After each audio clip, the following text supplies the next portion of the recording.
दोस्तों, अल्लाह द्वारा बनाई गई जन्नत इतनी हसीन है कि दुनिया का सबसे दुखी इंसान भी कयामत के दिन उसे देखकर पल भर में अपने तमाम दुख भूल जाएगा। कयामत के दिन अल्लाह ताला अपने दरबार में एक ऐसे शख्स को बुलाएंगे जिसने दुनिया में कभी कोई राहत, कोई ऐशो आराम नहीं देखा होगा। न तो उसके पास माल दौलत होगा और न ही उसने कभी सेहत का सुख पाया होगा। उस शख्स ने पूरी जिंदगी दुखों में गुजारी होगी। उस दिन अल्लाह ताला फरिश्तों को हुक्म देंगे कि उस शख्स को जन्नत की एक झलक दिखाकर लाओ। फरिश्ते उसे जन्नत का सिर्फ एक छोटा सा चक्कर लगवाएंगे। जब वह इंसान जन्नत की नेमतें, उसकी खूबसूरती, महल और ऐशो आराम देखेगा और वापस आएगा तो अल्लाह ताला उससे पूछेंगे, ऐ मेरे बंदे, क्या तूने कभी दुनिया में कोई दुख देखा था? तो वह इंसान जन्नत के हसीन नजारों से इस कदर प्रभावित हो चुका होगा कि वह अपने सारे दुख भूल जाएगा और कहेगा, ऐ अल्लाह, मुझे तेरी कसम, मैंने तो कभी कोई दुख देखा ही नहीं। फिर अल्लाह ताला कहेंगे, अभी तो तुझे जन्नत की बादशाहत मिलना बाकी है। इसके बाद अल्लाह ताला एक ऐसे शख्स को बुलाएंगे जिसने दुनिया में कभी कोई दुख और तकलीफ नहीं देखी होगी। वह हमेशा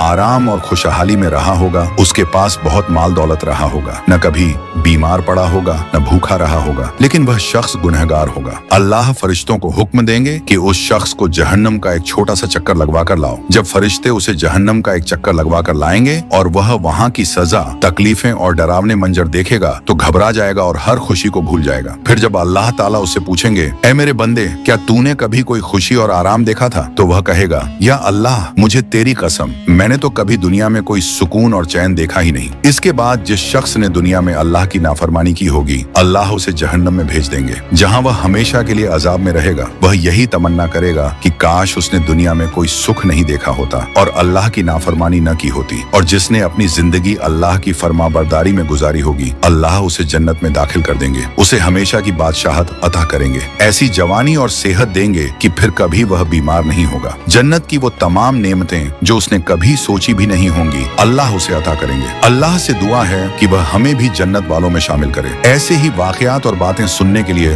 हमारे पेज से जुड़े रहें। मिलते हैं अगली वीडियो में। अल्लाह हाफिज।